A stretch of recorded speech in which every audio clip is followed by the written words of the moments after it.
السلام عليكم. اللهم صل وسلم وبارك على سيدنا محمد، صلاة تنحل بها العقد وتنفك بها الكرب ويفتح لنا ولكم أبواب الرزق أينما كنتم وأينما نكون. ازيكم حبايبي؟ عاملين ايه؟ يا صباح الفل، صباح الهنا، صباحكم مشرق بنور الله. انا قمت بقى هنا بدري، قلت اعمل الروتين الجامد دوت. يلا بقى الكسلانه تقوم تتنشط معايا كده وتقوم تشوف وراها ايه تعمله. طبعا انتوا عارفين الجو بيبقى حر قوي، وغير كده كمان النور بيقطع، فلازم نخلص حاجتنا بدري ونشوف ايامنا ايه اللي هنعمله ايه في اليوم يعني. الواحد بصي من كتر الحر والفرهده بيبقى فاصل خالص بصراحه. وكمان قله النوم كمان، ما انت بتصحي من الحر مش عارفه تنامي، وبتقومي بقى تشوفي وراكي ايه وترجعي تنامي تاني، فالنوم المتقطع ده بيبقى صعب جدا يا بنات.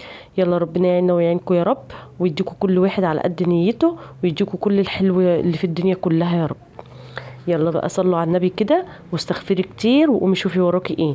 انا طبعا كان النهارده بقى ايه، انا كنت مروقه معاكم في الروتين اللي فات، الاوضتين اللي جوه والمطبخ، وعملنا الاكل ومش عارفه ايه. انا كل يوم يا حبايبي بنقسم الحاجه على كل يوم. يعني مثلا هنا الريسبشن مره، البلكونه مره، اوضه مره، المطبخ مره، اوضتين كده، بقسمها كل يوم حاجه عشان ما يكترش عليا. تمام كده. انا قلت بقى اعمل البلكونه والريسبشن بقى معاكم. بصوا انا هنا بقى ايه، خدت العصافير ودخلتها الحمام عشان هغسل لها السبت بتاعها كده. وهنا ده النعناع. مش عارفه يا بنات، هو صح اللي انا بعمله دوت، اللي انا بقصقص النعناع كده ولا غلط؟ اكتبوا لي في الكومنتات كده شوفوا صح ولا غلط، لان انا من يوم ما سافرت اسبوع وسبته الصراحه نشف وزعلان عليه قوي. فبحاول ان انا اهتم بيه، فلقيت كام واحده طوال كده وقمت قصيتهم، وطبعا حطيت له الميه بتاعته وسبته بقى. هناخد بقى ايه البلكونه دي بقى اسيقها وكده.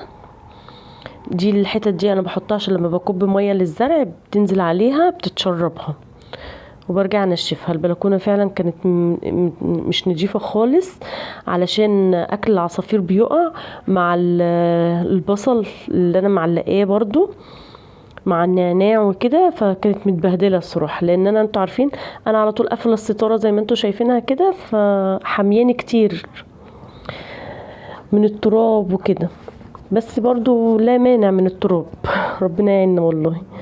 قلت بقى اكنسها كده وامسكها امسحها كده واخليها زي الفل، واخش بقى على الريسبشن جوه. بصوا انا بقيت والله بجيب ميه من كل حته، وشي ده كان مش شايفه من كتر العرق اللي نازل على عينيا. الجو كان حر قوي، وعماله بعمل بسرعه وبنجز علشان النور كان هيقطع. احنا لينا مواعيد طبعا بيقطع فيها 3 مرات في اليوم، فبحاول ان انا اخلص كده بسرعه عشان ما يقطعش عليا.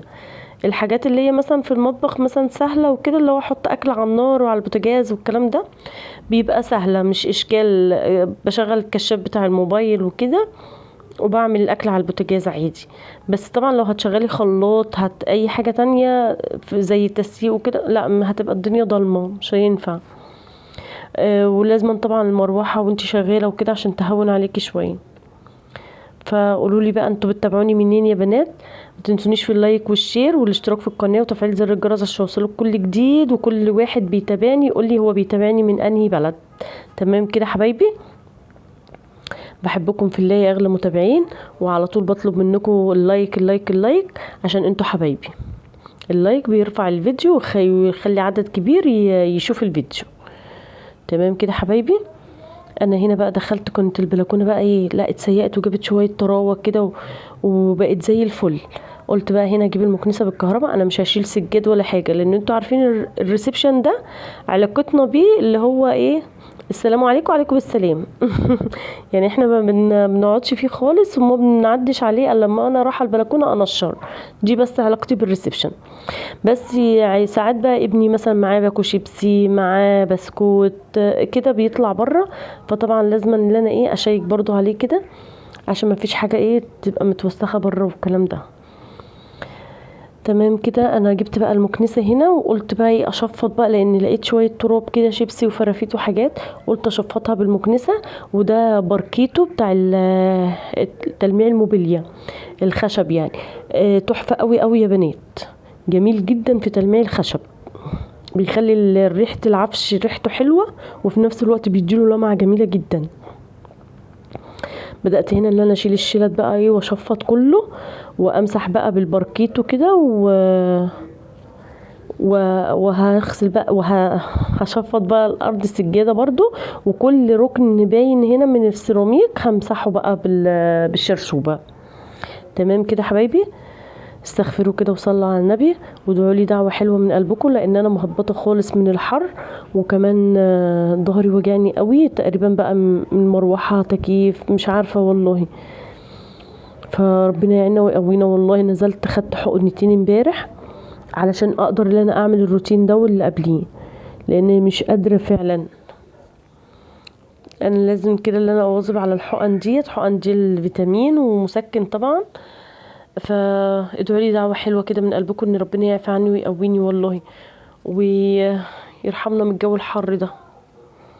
تمام كده حبايبي، بدأت اللي انا بقى ايه بشفط كده بالمكنسه، وهجيب بقى جردل فيه شويه ميه، وهحط فيه معطر، وامسح بقى البلاط ده السيراميك ده كله، هتبقى الريحه زي الفل والله يا بنات.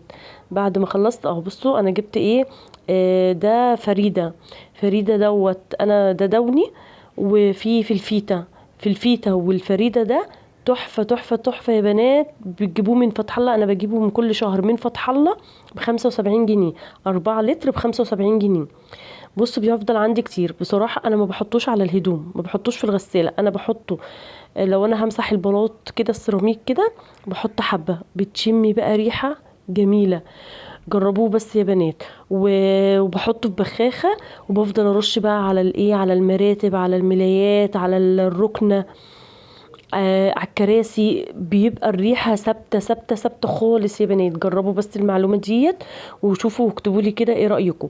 جيبي في الفيتا او فريدة، دول اكتر اتنين، والنوعين دول. بس في الفيتا هاتي البامبي، البامبي تحفة تحفة تحفة يا بنات، مهما اقول لكم على الريحة. رشي بس كده على على المخدات عندك وعلى الانتريه وكده، وكل شويه هتروحي تشمي الريحه طالعه ما بتروحش، بيثبت فيها. تمام كده، انا بجيبه بخليه عندي بحطه في البخاخه، وافضل كل شويه ارش بقى، كل يوم ارش منه، بيبقى جميل جدا يا بنات. جربوه. وده الباركيتو برضو قلت برضو لما بيه البوفيه دوت. انا الجزء اللي جوه كده الانتريه كنت مسحته، ومسحت السيراميك وكل حاجه، وسبته يتهوى كده برضو، فاتحه شباك البلكونه. وجيت بقى هنا عند السفره، نفضت بقى المفارش وكده. حتى انا كنت عايزه ان انا اغير المفارش ديت، بس قلت بقى ايه خليها المره الجايه، المره الجايه، لان عايزه البس كراسي السفره دي، لان بيقعدوا يبهدلوهم، وابني بقى ربنا يهديه بيمسك القلم بقى وممكن ينزل عليه خط كده بتاع وهو بياخد الدرس. فعايزه بقى اللي انا ايه ان شاء الله البس الكراسي دي الكسوه بتاعتهم، واغير المفارش دي معاكم. هنا بقى نفضت برضو مسحت السفره، وشفطت برضو بالمكنسه وكل حاجه، وبقت زي الفل، ومسحت النيش وكل حاجه. دي بقى تقعدي عليها مثلا ايه، قولي اسبوع كده واكتر كمان، لان احنا الريسبشن ده انا ما يعني ما بناش استعمال فيه كتير، فما بيتهلكش كتير. ده ممكن افضل عليه 15 يوم 20 كده. طبعا جوه ده انا كل يوم ويوم لازما اللي انا اعمله، يوم ويوم لا، يمكن في اليوم مرتين، ده اللي انت تساوي وتكنسي وتعملي. بس ان انت تشيلي والكلام دوت كل يوم ويوم، كل يومين لازم. فربنا يعيننا والله. شفطت هنا بقى بالمكنسة كله، وبقت زي الفل. وهدخل بقى ايه، بصوا انا بعمل بقى بسرعة ومستعجلة والله، عشان عارفة ان النور هيقطع، وعايزة اخلص اكتر حاجة علشان النور ما يقطعش عليا. وفعلا هتلاقوه في الاخر قطع عليا وانا بصبن في الحمام. فهنعمل ايه، اضطريت ان انا اكمل.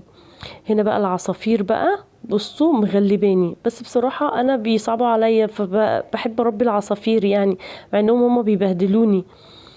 وببقى عاوزة ان انا احط برضو على الكمبريسون بتاع التكييف طبق فيه اكل برضو للعصافير، بس بقول هحتاس برضو يعني بصراحة مش عارفة، بقول كفاية عليا دول. فكبيت بقى ميه كده، السبت بتاعهم كان متبهدل بصراحه، ما تخافوش انا ما حميتهمش ولا اي حاجه، لا انا كبيت في السبت وغسلته ونضفته وخليته زي الفل قشطه، وحطيت لهم اكلهم بقى وميتهم، وبصوا بقى زي الفل. طلعت بقى اهو شفتوا، يا دوبك طلعت وديتهم البلكونه وقفلت البلكونه، دخلت لقيت النور قطع. قلت يا ما شاء الله، قلت يلا الحمد لله الحمام ايه هو اللي كان فاضل لي فسهل يعني.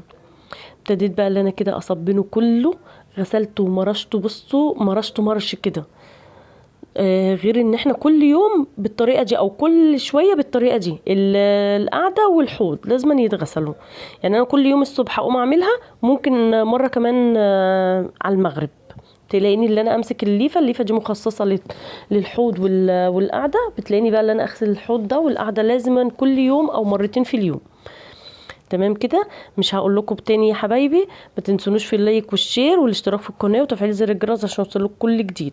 واكتبوا لي بقى في الكومنتات كل واحده بتتابعني من انهي بلد. ماشي، هستناكم في الكومنتات تكتبوا لي يا حبايبي. هنا بقى كنت غيرت العبايه عشان كنت قعدت ارتحت وشربت كوبايه شاي ومرشت بقى الحمام. يلا اشوفكم على خير يا اغلى حبايبي على قلبي ومتابعين على قلبي، بحبكم في الله. اشوفكم على خير، مع الف سلامه.